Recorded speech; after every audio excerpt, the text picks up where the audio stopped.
Labas visiems. Šitas įrašas yra labiau skirtas elektronikos mėgėjams, kuriame aš pabandysiu sumeistrauti namų sąlygomis savo laboratorinį maitinimo šaltinį. Anksčiau aš naudodavau štai tokius lizdus. Pagal įtampos poreikį jungdavau grupėmis arba tai didesnį ar mažesnį variantą, dėdavau baterijas arba kraunamus elementus. O dabar norėčiau visą tai padaryti iš kompiuterio maitinimo bloko. Kažkurį tais išardysime ir pritaikysime savo prietaisui. Kągi, pradėkime.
Štai gamyba baigta ir mes jau turime savo prietaisą ir laidus.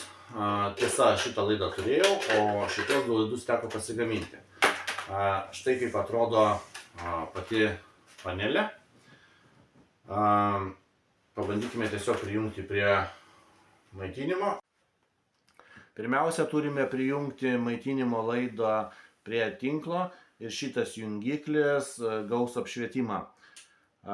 Štai jau jisai gauna elektrą, bet jis neatiduoda elektrą į maitinimo bloką. Jeigu jį įjungsime, pirmiausia aktyvuosime 5 voltų budinčią įtampą. tą ir padarykime. Štai, LED indikatorius jau informuoja, kad 5 voltų būdinti įtampa laukia savo naudojimo. Bet mums jos dabar nereikia, apie ją truputį vėliau. Norėčiau įjungti šitą jungiklį, kuris aktyvuoja visą maitinimo bloką. Ir pirmiausia, turėtų užsidegti šitas žalias LED indikatorius, kuris parodo, kad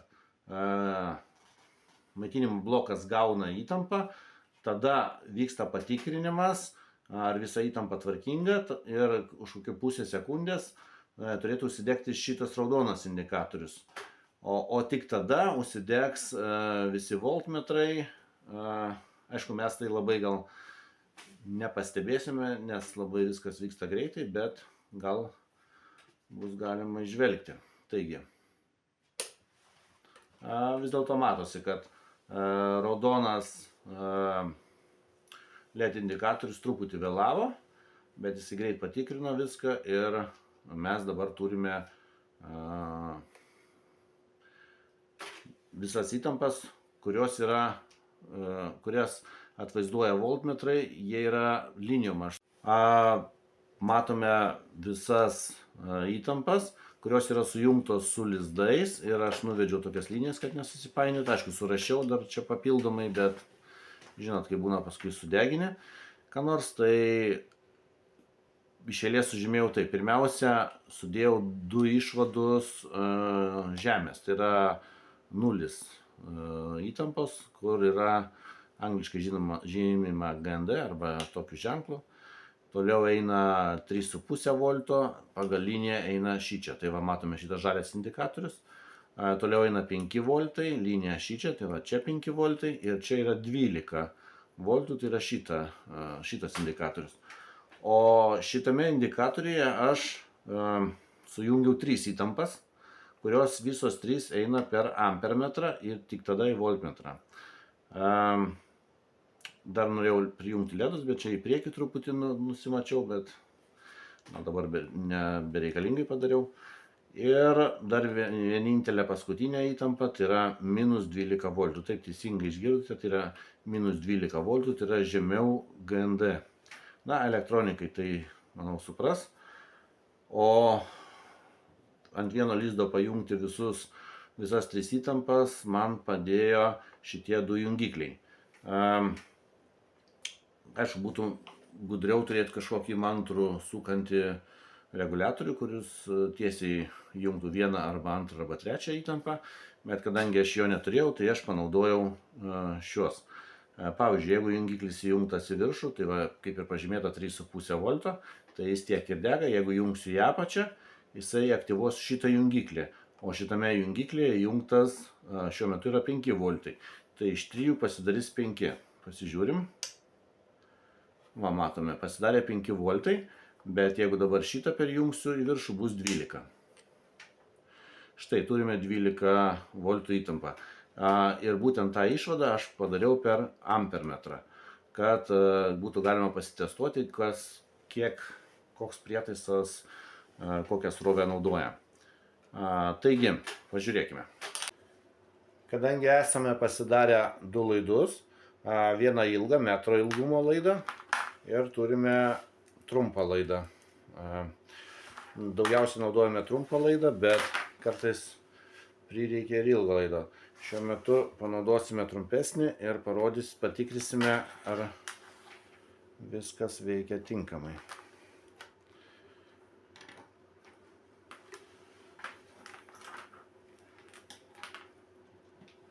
Čia reikėtų dar sugalvoti, kad kažkaip nesusiliestų.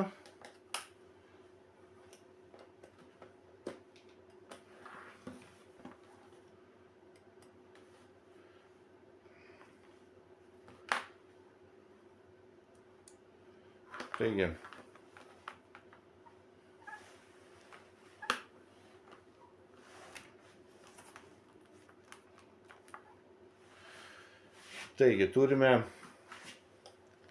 3,5, įjungia į 3,5 ir yra 3,5. Dabar perjungsime į kitą lizdą, perjungsime į 5 voltus ir pažiūrėsime, ką rodo čia.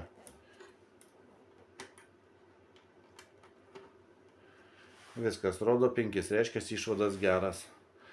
Toliau žiūrime 12 voltų įtampą. Įtampa gera. Toliau žiūrime įtampą, kur yra keičiama. Keičiama įtampa. Dabar yra įjungta 12 voltų, tai 12 rodo. Grąžiname į 5 voltus. Ir stebėkite šitą ir šitą. 5 voltai. Ir dabar padarome 3,5. 3,5. Viskas veikia. Ampermetrą pajungsime kitą prietaisą, kad matytųsi. Ir turime dar įtampą minus 12. Matot, minus 12. Tai stebėkite, jeigu aš dabar įjungsiu 5 voltus ir 12 voltų, ir jeigu prijungsiu prie minus 12, tai čia turi atsirasti minusiukas. Čia lizdas kitoks, bet va, pridėjus, matote, pilnai 12 nėra, bet minus 11 rodo. Nes, matot, žemė yra ta pati. O čia jau 12 pliusas, o čia 12 minusas. Gerai.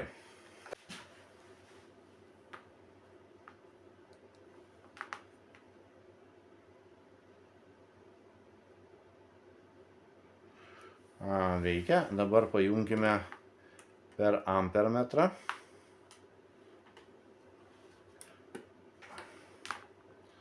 Kad matytume, kaip tas juda, kaip srovę ima.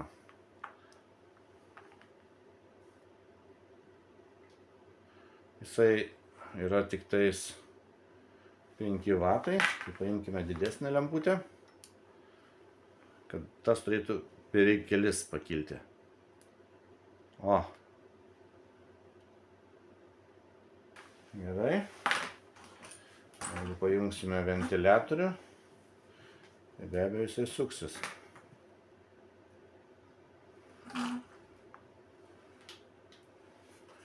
Jeigu jungsim didesnį įtampą, jisai greičiau sukasi. O jeigu paimsim 12 voltų, suksis dar greičiau. Jau net ir garsas atsirado. Dar norėjau pakalbėti apie šitą būdinčią 5 voltų įtampą. Įdėjus štai tokią plokštelę. Čia yra Raspberry Pi Pico plokštelė, turinti Wi-Fi. Užtenka jai įmontuoti šitą maitblokį ir šitą maitinimą galima būtų netgi įjungti per nuotolį. Tai yra pats blokas negautų energijos tol, kol jis negautų komandos ir neaktyvuotų visos šitos panelės, prie kurios galėtų būti prijungtas kažkoks testuojamas prietaisas, arba netgi galėtume kažką panaudoti laikinai savo kažkokiam tais įrenginiui įjungti ar išjungti. Aišku, labai maža tikimybė, kad kažkas jį naudos, bet kadangi buvo maitinimo bloke jau šitą galimybę, tai aš ją tiesiog išvedžiau ir šitą galimybę išliko. Taigi, dabar norėsiu parodyti jums vidų. Taigi, matome ventiliatorių, ten matome prietaisą, tą maitinimo bloką, čia matome filtrą visų įtampų, ten indikatoriai ir laidų kupetą. Aišku, galima projektuojant su PCB plokštėmis visą to išvengti, bet tom kartu yra taip, kaip yra. Aušinimo sistema veikia gerai. Įjungus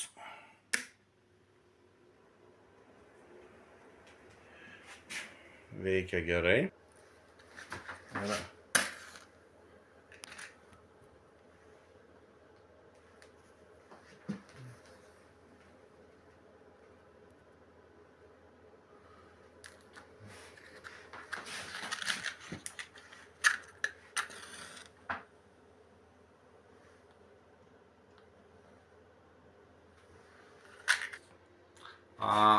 Štai tokia to prietaiso tokios galimybės. Gesinam viską, ištraukiam laidą. Čia esu dar susirašęs, kokias įtampas naudoja prisiminimui ir amperažą įtampų, kad žinočiau, kiek tiksliai galima pajungti, nes po kažkiek laiko pasimiršiu, pagaminimo datą užsirašiau. Ir jis yra pasiruošęs darbui. Jei patiko, nepamirškite paspausti patiktuką. Ačiū už dėmesį.